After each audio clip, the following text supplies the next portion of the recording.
Hey everybody, Verl Workman here. It's Big V. Today we're talking teams, and we're really going to get into how do you build a cohesive team, a team that people want to be part of and really performs at a high level. It's one thing to say I've got a team. It's another thing to say I have the greatest of all teams. As you listen to this video, I'm going to share with you what it means to be the GOAT. And I don't mean greatest of all times, I mean greatest of all teams. I'm also going to give you the 10 things to be on my team and some very specific downloads on how to identify key and A players for your team.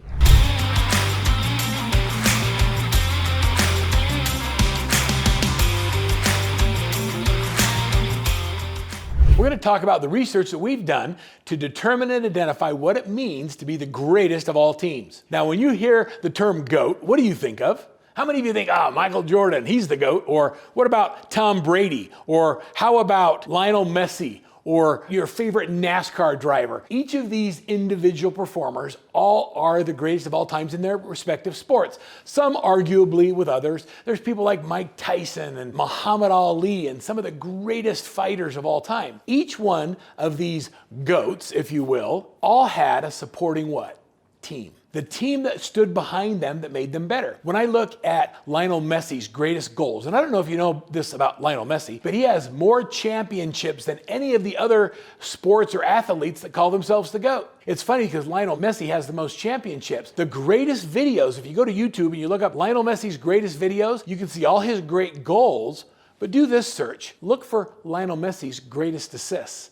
And you'll see literally dozens and dozens of shots where he makes the other people on his team better. When you watch the story of Michael Jordan, some of you find that he was an intense player that wanted to do winning at all costs. What I learned is how he took everybody on his team and he elevated their performance. He surrounded himself with key players with very specific roles that understood their responsibilities, and everybody elevated as being part of the greatest of all teams. When you look at Tom Brady, you ask yourself the question, where would he be without his key receivers, without his tight ends or his running backs, or how about without his coach? As we study each of the greatest of all time, we learned that there isn't a single one of them that achieved it by themselves. They're really the greatest of all teams. I love the story of the U.S. hockey team, the Miracle on Ice, that went out as a bunch of college kids during the Cold War to compete in the Olympics against all of the world's professional athletes. Nobody thought they would win, but with great coaching, with clearly defined roles and clearly defined goals, they woke up every day and embraced the fact that they were the underdog. And when it came time to the finals where they got to compete against Russia,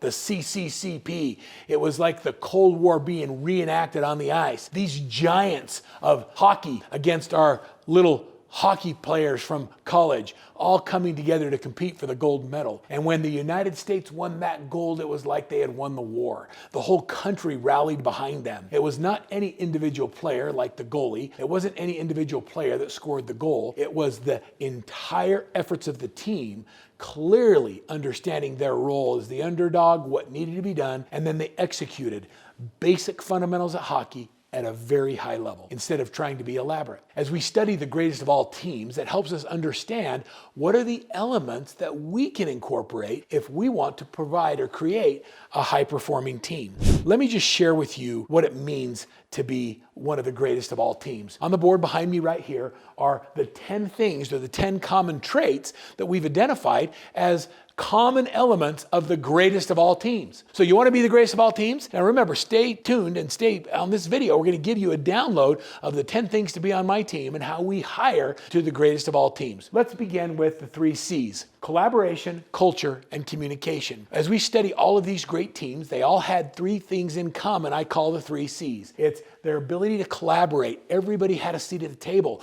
What worked well, what didn't work well. Then they had a culture that was a winning culture. They were willing to do what it takes, to put in the sacrifice, to come individually prepared in the physical condition and the mental condition to be able to succeed at a high level. They created a culture of production and productivity. And the third thing is they had open communication. They didn't attack people, they attacked process. And so when the team wasn't performing well, instead of saying you don't do your job, they said, how do we fix this as a team? How do we fix our process so that we can perform at a higher level? So the 3 C's are critical in a high-performing team. Number 2 is they all showed resilience and adaptability, meaning that when they were down, they didn't quit. When they had adversity or somebody got sick or they couldn't play. When Michael Jordan won his last NBA final against the Utah Jazz, which I wasn't happy about it, and I think he pushed off, when he won that last final, he did it when he had the flu. His ability to have resilience and adapt to difficult situations is what made him the greatest of all times. And that Chicago Bulls team, the greatest of all teams. Resilience and adaptability in every level of your business. Number 3 is continuous learning and improvement. We've learned that the greatest of all teams have a culture of being the best. They constantly focus on learning. Continuing education, not because they need the credits, they just want to be experts at every area of the business. As a real estate agent, you want to be an expert when working with buyers, with sellers, with residential, commercial, with luxury properties, with new construction. How do you become an expert in working with investors and understanding cap rates and how to put people in the best position so they can be the most educated in a transaction? We earn our money as buyers, agents, and listing partners by being better at the business than the average. And it only happens through this right here. Continuous learning and continuous improvement. Small incremental improvements every single day. The next thing that you'll find in the greatest of all teams is all of the team members and all of the team leaders will talk about the impactful coaches and mentors that made a difference in their performance. High level of coaching is a consistent trait of every high-performing team. If you're trying to run a team and you don't have a coach, it's kind of like being in the Olympics and not having a coach for your team or for your individual sport. You can't even imagine that because everybody needs someone that can see what they're doing from a different perspective and make sure that the choices they're making keep them on track. Credible coaching at the highest level is the most important thing you can do for your team. And if you don't have a coach, get a coach. And if you don't know who to call us. That's all we do is coach high-performing teams. The next is recognize and utilize the expertise of the team members. You see, a great coach and a great leader has the ability to recognize who is it on the team that has specific attributes and specific skills that will be the best suited to help this client. It's not about who's going to make the most money, it's who's going to provide the best experience to the consumer in this situation. When, as a team leader, you start matching your team members with buyers and sellers or consumers based on their skills and experience, the consumer has a better experience and your team members love to utilize their expertise in working with clients. So recognize and utilize the expertise of the team. The next is leveraging individual strengths. We all have strengths.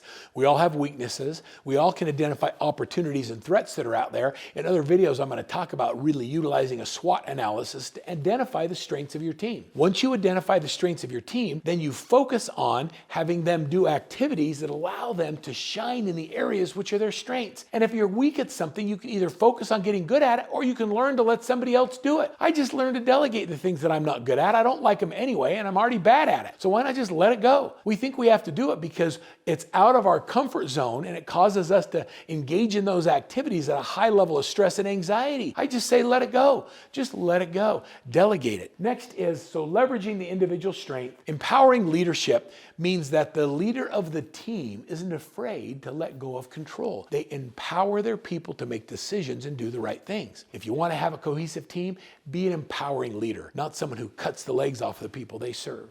The next is the celebration of achievements. In real estate specifically, you know how we love to give ourselves awards for things. As a team, we have to be better at celebrating the small wins. It could be something as easy as a pat on the back or a high five or a thank you. It could come in the form of a gift card or a manicure or pedicure or some gas in their car. When we recognize people publicly for the great job that they do, it encourages that behavior and it makes them want to do better. So celebrate the wins. Let's have fun with that. Number 9 is that we have to set aside our pride. When you think you're the only one that can do a good job and you're so conceited you think nobody else can do it, that is the first dysfunction that will cause your team to crumble, is the inability to set aside your pride and allow other people to shine. It's okay. Great leaders don't need the spotlight. They need their teams to have the spotlight and feel the energy that comes from celebrating their greatness. And last but not least is you have to find a clear purpose, a deeper real, true, motivating value of to why we do the hard things. If you don't know how to do the hard things, you know how to identify the hard things for you,